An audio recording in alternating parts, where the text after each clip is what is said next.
El que en mí no permanece será echado fuera como pámpano y se secará, y los recogen y los echan en el fuego y arden.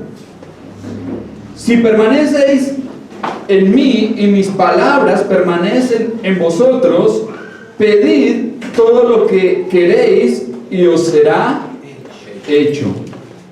En esto es glorificado mi Padre, en que llevéis mucho fruto y seáis así mis discípulos. Como el Padre me ha amado, así también yo os he amado. Permaneced en mi amor. Amén.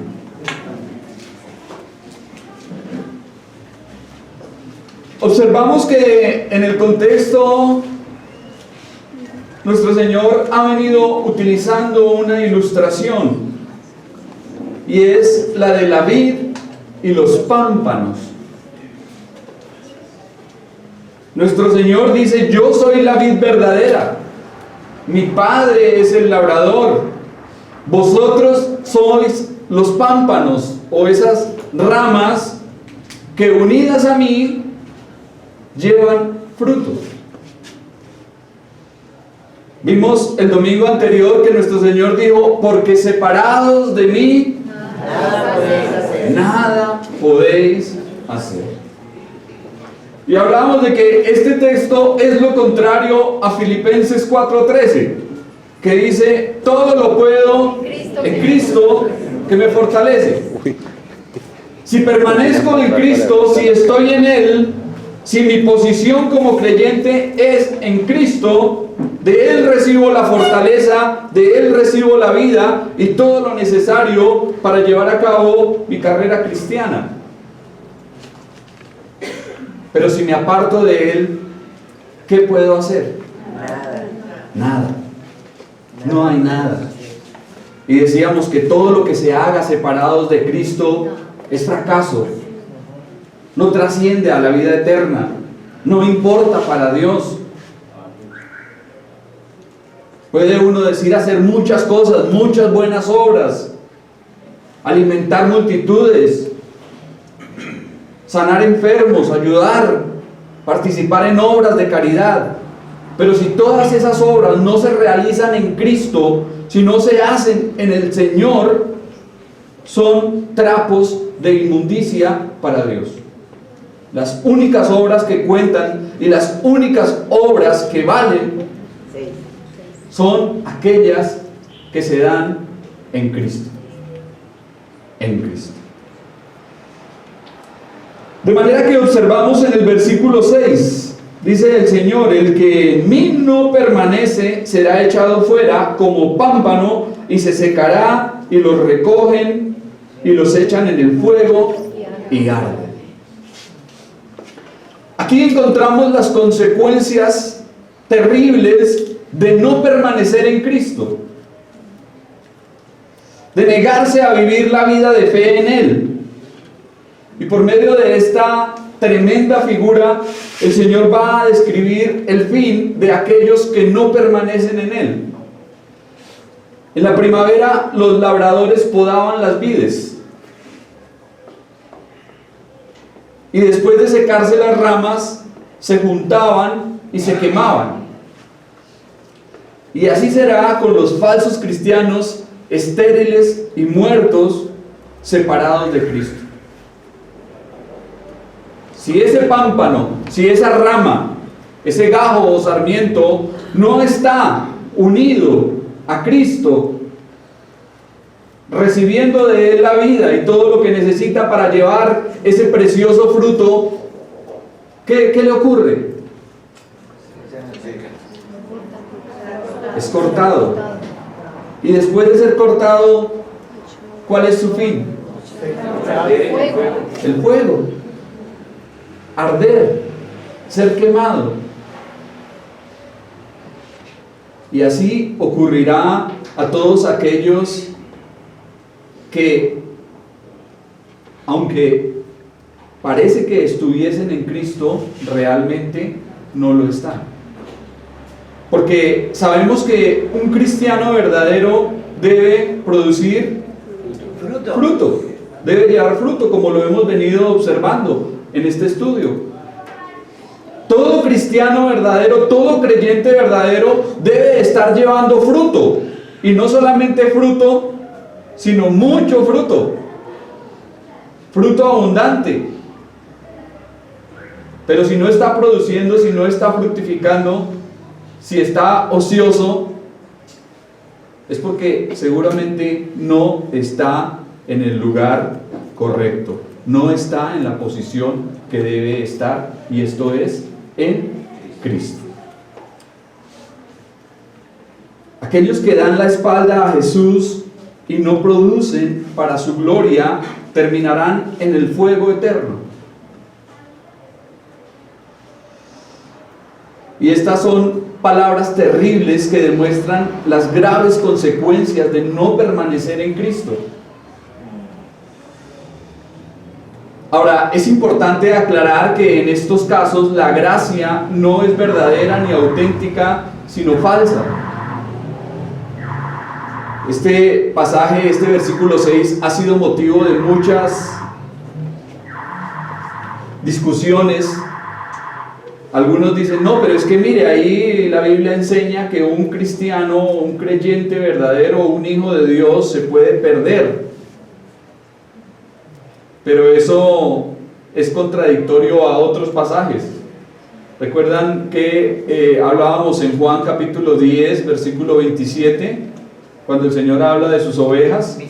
¿Qué dice? Mis ovejas oyen mi voz y yo las conozco y ellas me siguen. Yo les doy vida eterna y nunca perecerán. Nunca perecerán. Esa es la promesa segura del creyente, que si es un hijo de Dios verdadero, nunca se va a perder. Pero si es un cristiano falso, si es como ese pámpano que está ahí tomando de la vid y no produce, será cortado, será quitado y será echado al fuego. Su fin será el fuego. Sabemos que separarse de Cristo, ¿a dónde conduce? ¿Cuál será el final de todos aquellos que se apartan del Señor? Que se separan de Él. El infierno. El infierno.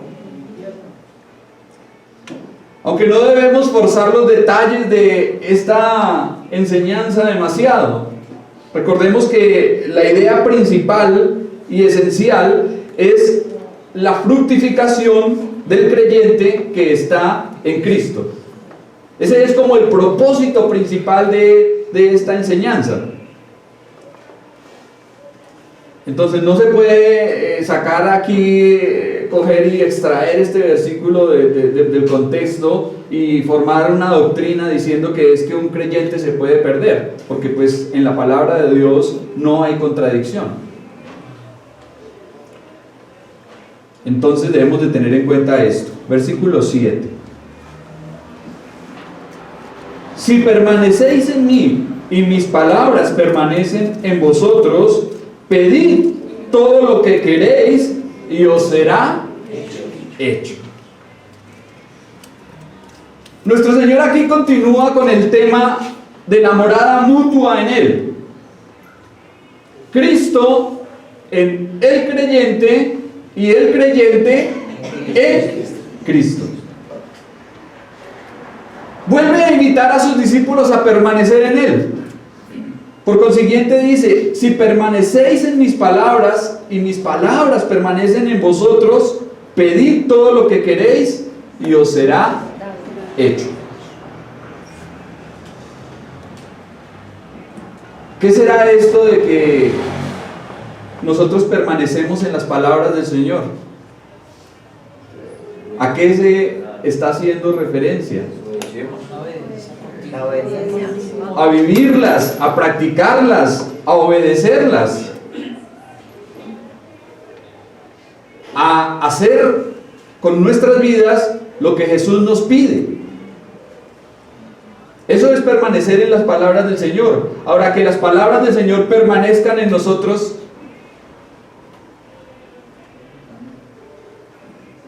¿qué será? También, claro, para dar fruto, para estar rica. Pero es tener la palabra, comprenderla, meditarla, aplicarla, ¿sí? Que la palabra de Cristo, como dice el apóstol, more en abundancia en nosotros, ¿sí? Que las palabras del Señor estén en nosotros, de modo que cualquiera que llegue a nosotros y nos haga una pregunta, nosotros ¿qué debemos responderle? Por la palabra. Por la palabra, porque la palabra del Señor está en nosotros. Ahora, esto es interesante porque si nosotros estamos en la palabra y la palabra está en nosotros, esto será algo que nos va a llevar a vidas transformadas, a vidas de testimonio, a vidas de obediencia. Y cuando una persona anda conforme a la voluntad de Cristo y le agrada, entonces ¿qué va a ocurrir? Según lo que termina diciendo el versículo 7. Si permanecéis en mí y mis palabras permanecen en vosotros, pedid todo lo que queréis y Todo lo que os pidiéremos será hecho. ¿Qué quiere decir esto? Que cuando la palabra del Señor está en nosotros, vamos a pedir de acuerdo a la voluntad del Señor. No es que aquí tengamos un cheque en blanco para ponerle el valor que se nos ocurra y decir, bueno, voy a pedir aquí lo que se me antoje, todo, porque ahí dice todo lo que...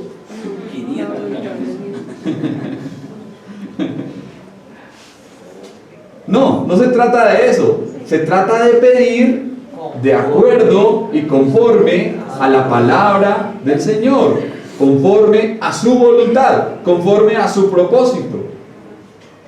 Entonces ahí cambia la perspectiva de la oración. No es como están enseñando en muchas partes. Pida todo lo que quiera. Pida ese yate que tanto desea. Esa mansión. Porque usted es un hijo de Dios y se merece lo mejor.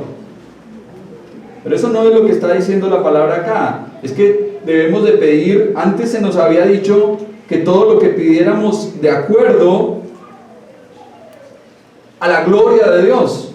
Todo debe ser para la gloria de Dios. Ahora aquí se nos dice que si las palabras de Cristo permanecen en nosotros, entonces podemos pedir, porque vamos a pedir de acuerdo a la voluntad divina. Y si pedimos de acuerdo a la voluntad divina, pues Dios ¿qué va a hacer? ¿Lo hará? Él responderá. Si pedimos algo que esté en el propósito y en el plan de Dios, pues Dios lo hace.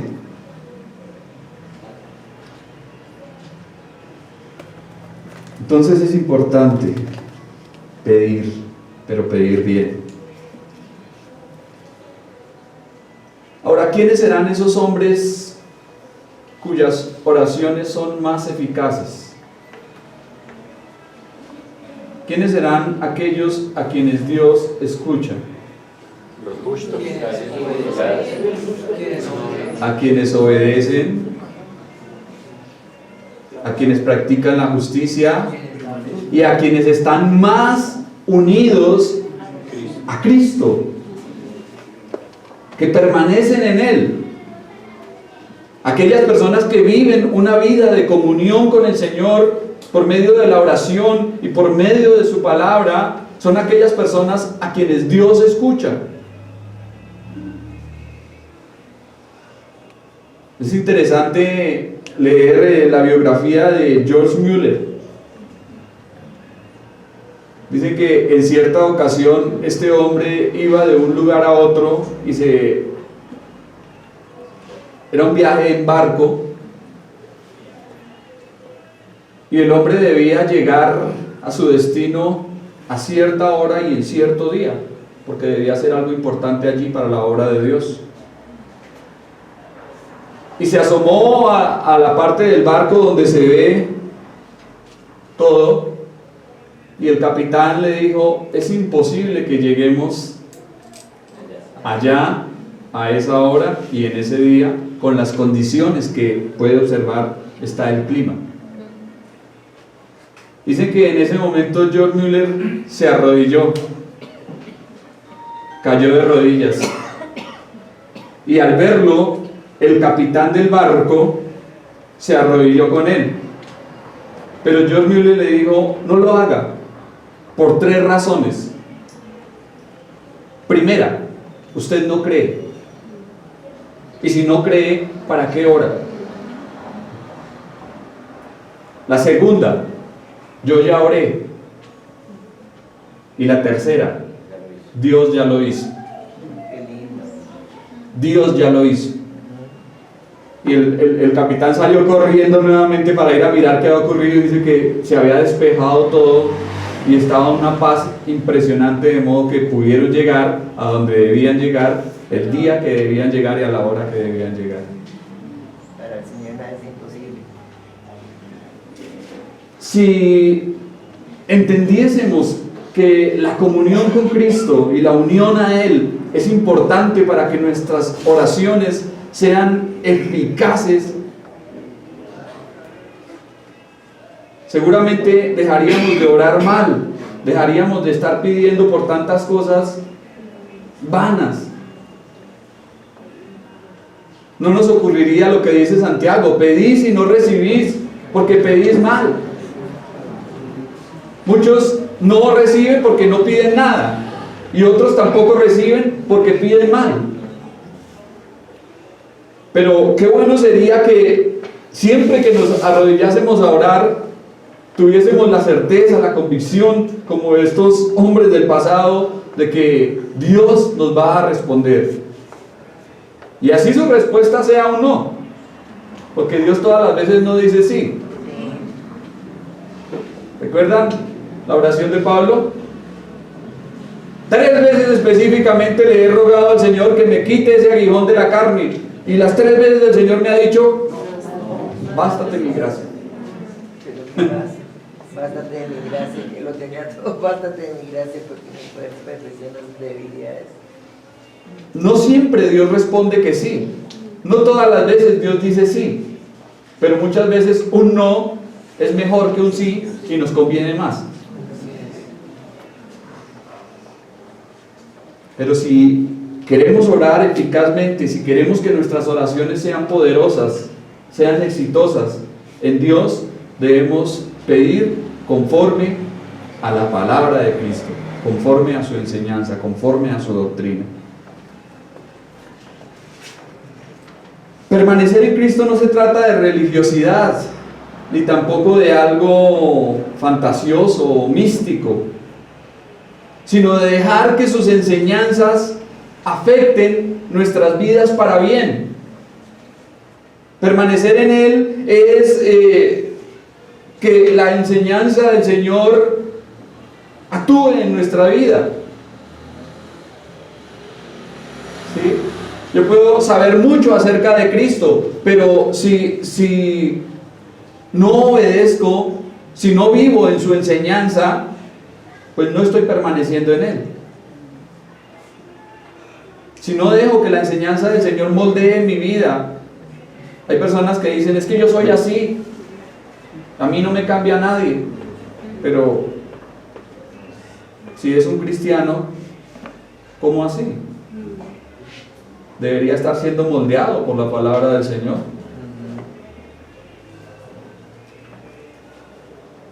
Cuanto más cerca permanecemos del Señor, más aprendemos a pensar como Él.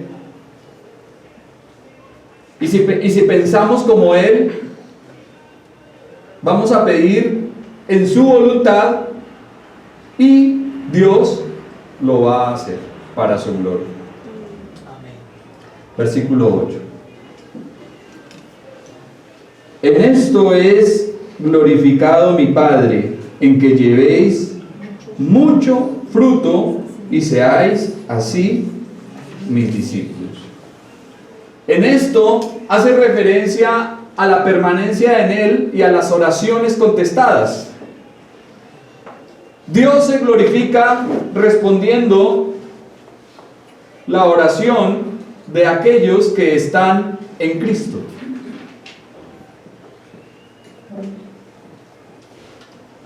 Nuestro Señor ofrece dos razones para que sus discípulos permanezcan. Y la primera es que glorificará al Padre por su fruto, y sus buenas obras evidenciarán su fe. En la medida que un cristiano se mantiene en el Señor, ¿será que la gente de afuera puede notarlo?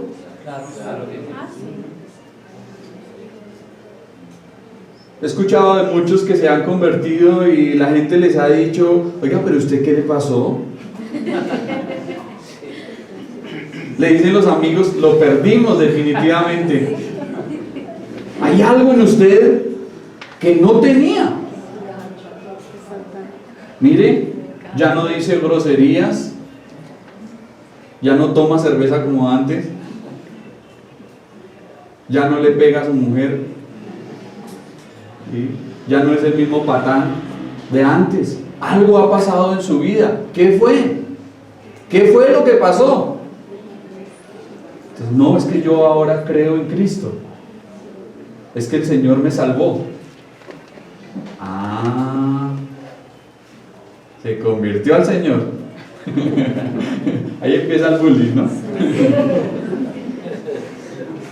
Pero es algo que la gente evidencia, nota. Si el Señor ha hecho algo con usted, si ha pasado algo en su vida, es algo que debe notarse. Y la gente dará gloria a Dios, dirá: pero ¿cómo es posible que éste, siendo tan perverso, siendo tan impío, siendo tan malo, ahora mire cómo vive? Ahora es un hombre de respeto, ahora ama a su familia, ahora da buen testimonio, ya no se embriaga, ya no amanece tirado en los andenes. Definitivamente es un Dios grande el que puede cambiar vidas de esa forma. Y glorificarán a Dios al ver lo que ha pasado con usted, lo que ha pasado en su vida. Entonces esto redundará en gloria para Dios. Por eso dice la palabra: de modo que si alguno está en Cristo,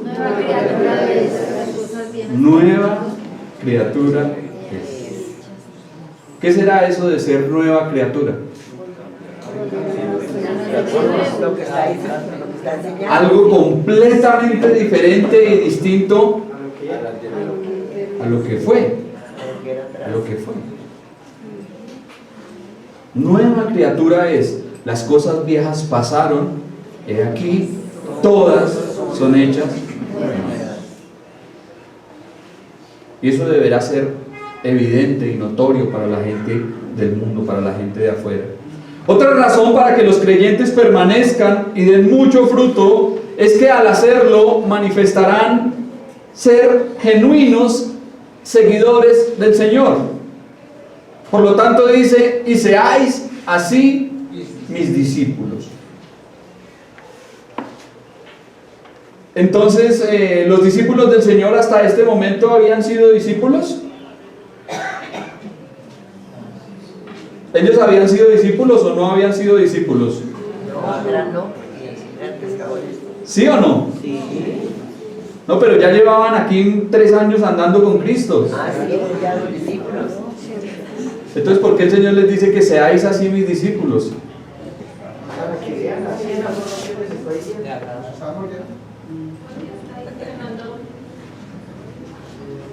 Claro que ellos habían sido discípulos, ellos habían sido seguidores del Señor y estaban ya en un proceso de formación. Pero lo que el Señor está diciendo acá es: cuando yo me vaya, cuando yo ya no esté con ustedes, todo el mundo se va a dar cuenta que son mis discípulos.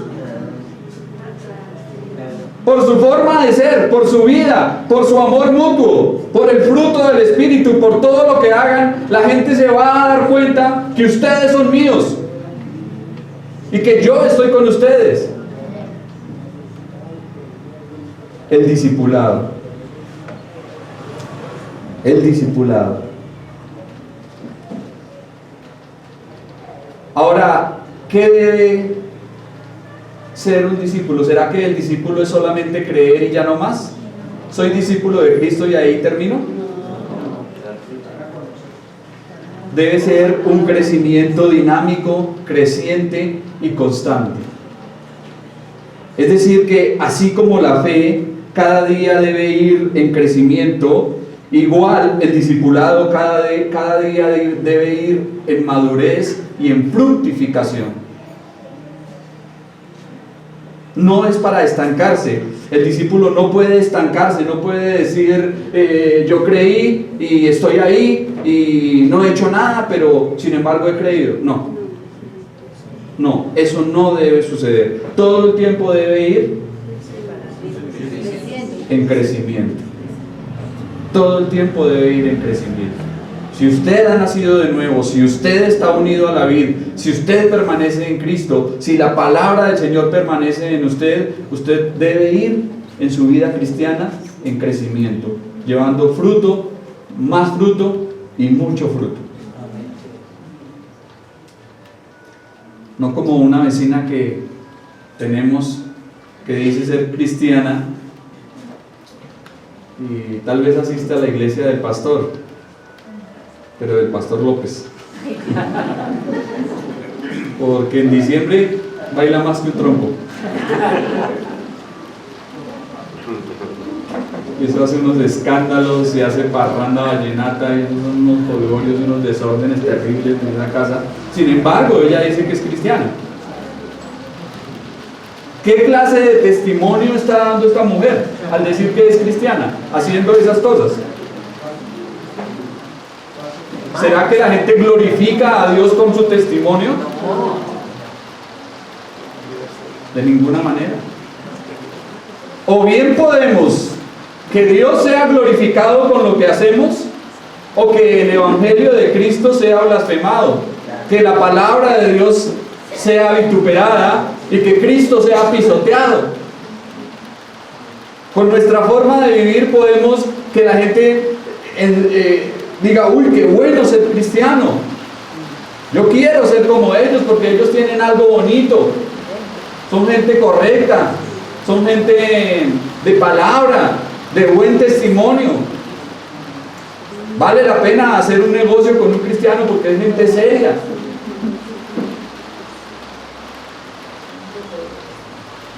Pero si nuestro testimonio es negativo, de la misma forma la gente puede decir, uy, no, yo no quiero saber nada de eso. A mí no me hablen de cristianismo, a mí no me hablen de evangelio, a mí no me hablen de Dios, porque esos cristianos son terribles, son de lo peor. Entonces, mis hermanos, como aplicación podemos preguntarnos, ¿cómo es nuestro fruto? ¿Cómo es el fruto que estamos dando? ¿Cómo es nuestro discipulado?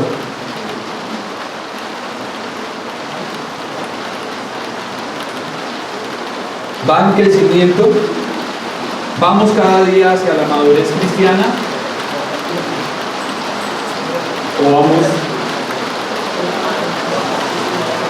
Algunos dicen, ay hermano, estoy tan desanimado, me encuentro en unas pruebas tan terribles, venga, ore por mí porque Dios a usted sí lo escucha. No sé si a ustedes le han dicho eso, pero a veces pasa. Ore usted porque Dios a usted sí lo escucha. ¿Y por qué a usted no?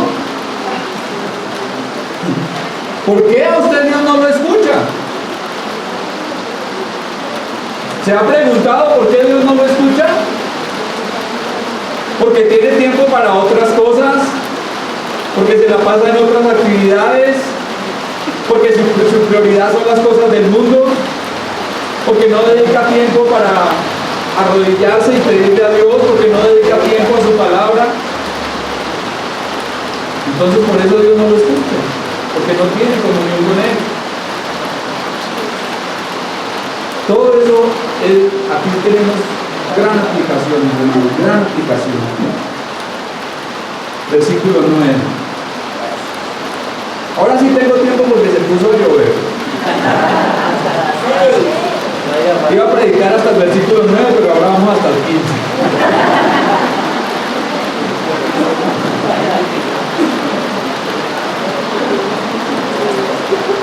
como el Padre me ha amado, así también yo os he amado.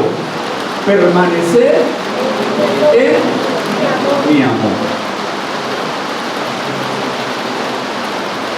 Esta extraordinaria afirmación de nuestro Señor parece demostrar la profundidad, magnitud del amor de Cristo. ¿Alguien puede llegar a entender el amor del Padre al Hijo?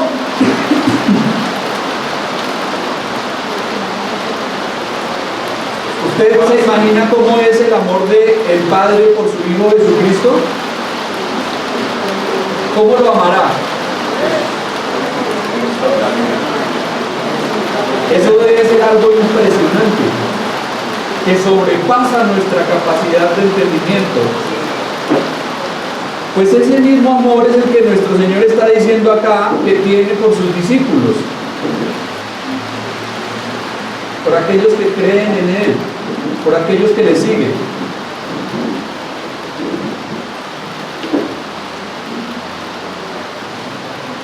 Sin embargo, el amor de Cristo por los suyos es así de inmenso, profundo, inconmensurable, que excede todo conocimiento y que nadie puede llegar a entender. Nuestro Señor pasa de los deberes de llevar fruto y de permanecer en Él al énfasis del amor que motiva la vida del discipulado.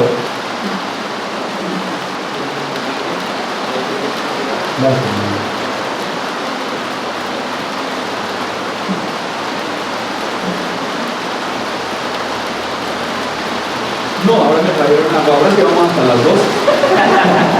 Para la otra media.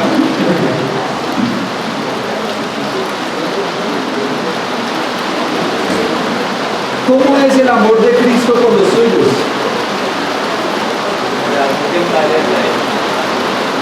¿Y cómo podemos describir ese amor?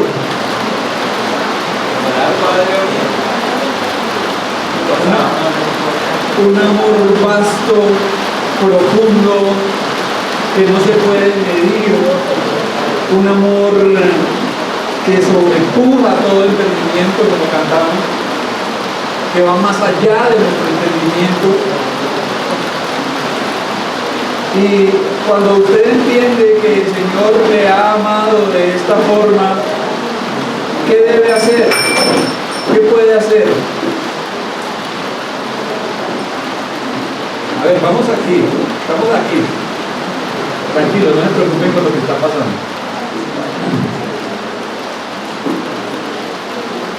Al entender que nuestro Señor nos ama de esta forma, ¿qué debemos hacer?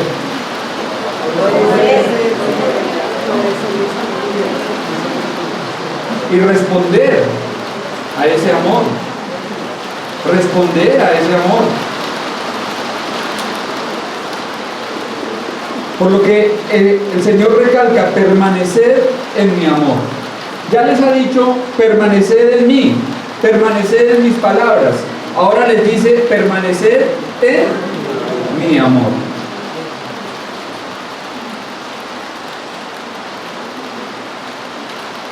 El significado de estas palabras es seguir apoyando vuestras almas en este amor que tengo hacia vosotros, siempre conscientes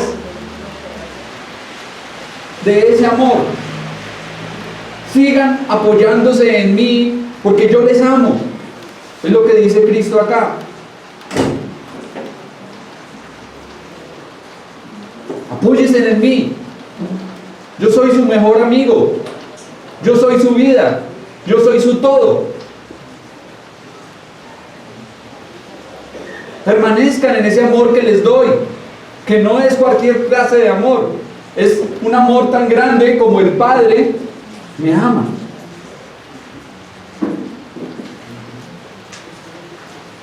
Entre las víctimas de una comuna en París hubo un obispo y era un hombre que conocía del amor de Dios. En la pequeña celda que lo encerraron había una ventana en forma de cruz. Y este hombre, estando allí encerrado y próximo a ser martirizado, puso unas palabras en esa ventana. En la parte de arriba escribió altura. En la parte de abajo, profundidad. Y a los lados, anchura y longura.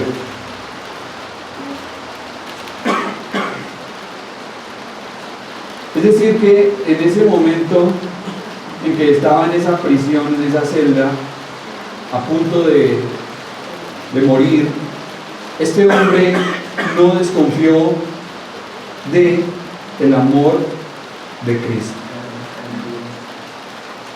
Cuando hablábamos en el estudio de la carta a los Efesios de las dimensiones del amor de Cristo, hablábamos de esto. Decíamos que el amor del Señor es tan alto, que llegó hasta el mismo cielo, hasta el trono del Padre.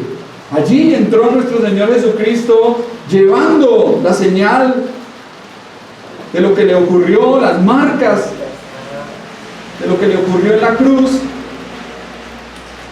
presentándose delante de Dios por nosotros como nuestro abogado, como nuestro mediador, nuestro intercesor. Hasta allá llega el amor de Dios, pero también es tan profundo que llega hasta la tumba, hasta la muerte, porque nuestro Señor no escatimó el dar y derramar su sangre, el entregar su vida, sino que vino, se hizo hombre, se humilló y se humilló hasta la peor de las muertes que podía existir, la muerte de cruz. Entonces el amor del Señor es tan alto, tan profundo, pero también tan ancho, tan largo, que está disponible para todos. Alguien dijo, el Señor Jesucristo murió con los brazos abiertos. Con los brazos abiertos, para recibir a todo aquel que se acerque a Él. Allí le está esperando con los brazos abiertos, porque su amor es incomparable, infinito, excelso. Oh, qué amor. Cantamos, qué amor el de nuestro Salvador, qué amor el del Señor, que estuvo dispuesto a todo para salvarnos, para rescatarnos, para redimirnos. Nada en toda la creación podrá jamás separarnos del amor de Dios que está revelado en Cristo Jesús, nuestro Señor. ¿Entiende usted ese amor? ¿Lo ha comprendido? ¿Vive en ese amor? Porque el Señor dice, permanecer en mi amor. Y al permanecer en el amor de Cristo, primero tendremos amor para con Dios y luego amor para con nuestros semejantes, para con nuestro prójimo, para con nuestros hermanos. Tendremos amor para con todas las personas que nos rodean. Cuando entendemos que el Señor nos ha amado, también empezaremos a amar y a vivir en ese amor que Dios quiere para nosotros. Amén. Ya pueden darle gloria